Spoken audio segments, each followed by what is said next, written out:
Tactical Thursday Shop Talk, everybody. I finally did it. I did an overhead video of my Cobra Tech knives in my collection, and I am man, I went on site to get the specs so I can write them down, I do, for the overhead. And I saw there's 4 knives I'd like to get right away. I didn't log in and put them on my wish list. I just wrote them down, but I can log into there. I can't believe how the company's grown, the different steels. I just love it. I wanted to go downtown to the Old City Army Navy, excuse me. That's my favorite go-to knife store in town now, buying local, because the guy carries Cobra Techs, and I wanted to get a Cobra Tech. I did. This was a Cobra Tech day, and I thought maybe I could get down there this morning, but it's spring break, and there's no way I'm going down there. But anyway, I showed everything from this is the Renegade Tonto, and I explained in the video this one, and don't be alarmed, this one and the, where'd it go? The push dagger. Okay, these are sold out. Don't be alarmed. This sold out on me twice. I missed on it twice, and I logged in and said notify me by email when it was available, and it became available, and I pulled the trigger on it. Same with this, because this is awesome. This sold out quick, okay? I did a lot of videos on it. I kind of hope I had a part of that, you know what I mean? Because this is a really cool fixed blade knife or push dagger. This is my very first push dagger I ever had. This is the very first Cobra Tech I ever had. My wife bought this for my birthday, okay? It's a satin double-edged dagger, D2 steel, and I blued it. Yep, and I carry this quite a bit. I carried it today. I have several brands of OTFs. I really don't get into that on my channel because of the legality of where the people are. You need to check your local laws.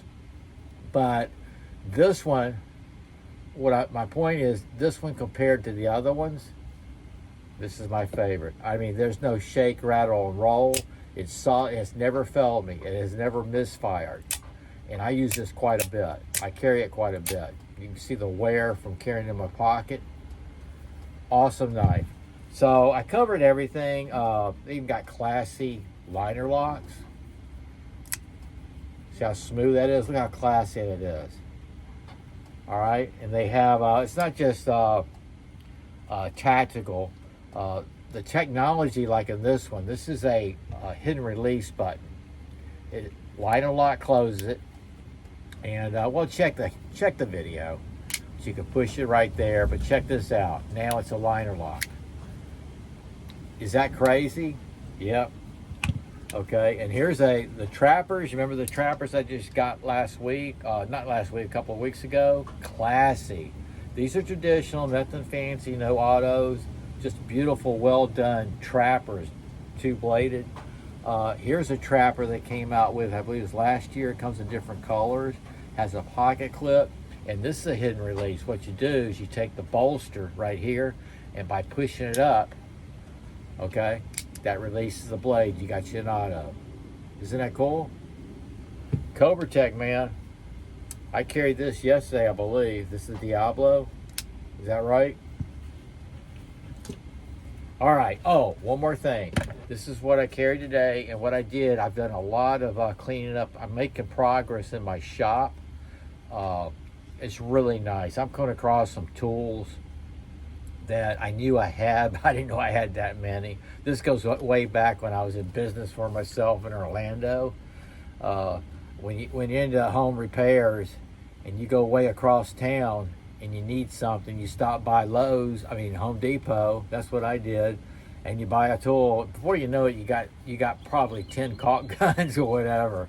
But that's just the way it is in the business. It didn't come out of my pocket. Customers pay for it.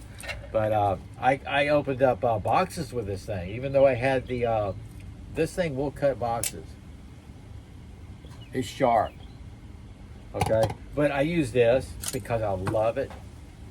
This is still probably one of my favorite buys this year. This is one of my favorite SOG buys. other than the collectible grails that I have. Yep. This is the Stonewash. This is the Tech Bowie Stonewash. This is the real deal, man. I love it. Absolutely love it. Now, I know there's a lot of people that hate SOGs, and I've used the hell out of them. You've seen my SOG that I used at work. Now, by request, I haven't heard from him last. He's probably sent me an email already. Very nice subscriber, very supportive. He requests I show some more buck knives. And I show this a lot, but I thought this would be a cool one to show today. It's Tactical Thursday, and it's windy. We got wind alerts through tomorrow afternoon. So this is the Buck 893 Ground Combat Tonto. It's got a really nice weight to it. And this is what I used today. I did a short video of throwing it. I also did a short video of it. I'm not sure if I'll do an up close video of that. I've done them both. And I got some Cobra Tech, some small folding knives I could show. I don't know. I need to go inside now, and I hope y'all had a great day, and have a restful evening. And thank you again. This is very important to me. I got to stop right here. Okay. I want to thank everybody. Yesterday, what it was. Every day, I never forget about my son's death. 28 years ago. That's what, for some reason, yesterday, it just blew my mind that it was that long ago. Okay, and it's not so much that he would have been 51 years old. Of course, that makes me feel old, because well, never mind. Anyway, what blew my mind was 28 years ago. And you guys were so supportive yesterday. It was kind of like, I thought this will be my platform to kind of like vent. You're going to be my psychiatrist. And you were yesterday. I was able to share the story finally. I've always said these are special knives, 333. So now you know 3:33 a.m. was when I had to knock on the door. And even in the afternoon, I know when it's 3:33. It's crazy. For a while, I used to just wake up at 3:33 with a sweat. When this first started back in 1997, 98, my PTSD, I woke up with sweat at 3:33. It was crazy. It's like I was cursed with this 3:33. But now I've been getting up at 2:30. I've been doing that for years because of work. But for some reason, I always know it's 3:33. Thank you guys for being very supportive. You won't hear me talk about it anymore. Maybe you will. I just shared it with you. I know there's a couple of people that, oh man, I'll just say his first name, George. George happened to be, we found each other here on YouTube, and now we're on Facebook. We actually went to Tracy's Kempo Karate in Miami in the 70s at the same time and trained. Yep. We recognize each other but don't quite click. I know I never sparred him. I don't think he ever sparred me. We didn't get that part, but I remember seeing him. We had the same instructors. Just incredible. And then yesterday, and George, prayers to you, man. You're right. You never forget. He lost his son 16 years ago on his 21st birthday. Is that something? I mean, that gives me goosebumps, people. So it's like the post I did the other day. You never know what somebody's thinking, what they've been through, what's going on in their head. And this is a constant thing. It's just a constant thing. You just never know what's going on. So you just be respectful, be humble, a little patient. It blows my mind, and I don't think I really got into it. It was an auto accident, and my son was very, very athletic, very athletic. He was, I'll just put it this way. He was a very good martial artist. I trained him. When I first opened my school, he was my student with the windows and doors open. so it attract people in. I didn't advertise. You know, I only had little pamphlets at the 7-Elevens, and it was just word of mouth. That's how my school grew to 90 students. Yep, 90 students. But he was my first student in there, and I was just training, and I was harder on him. Of course I was. You know, he's my son.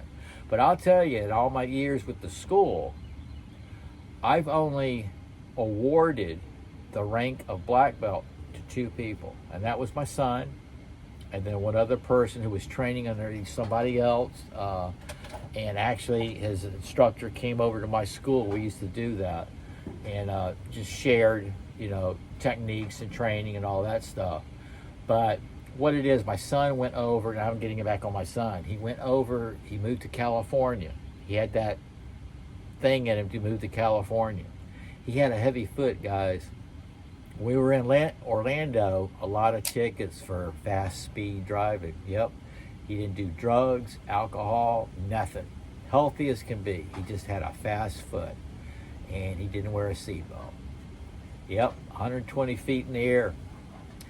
And that's heavy duty. So when I see people driving like idiots on the highway fast, it gets to me. It really gets to me. So yeah, I just shared some more. Now, y'all have a great day. Thanks, guys, for being here for me. I appreciate your support. Sog out.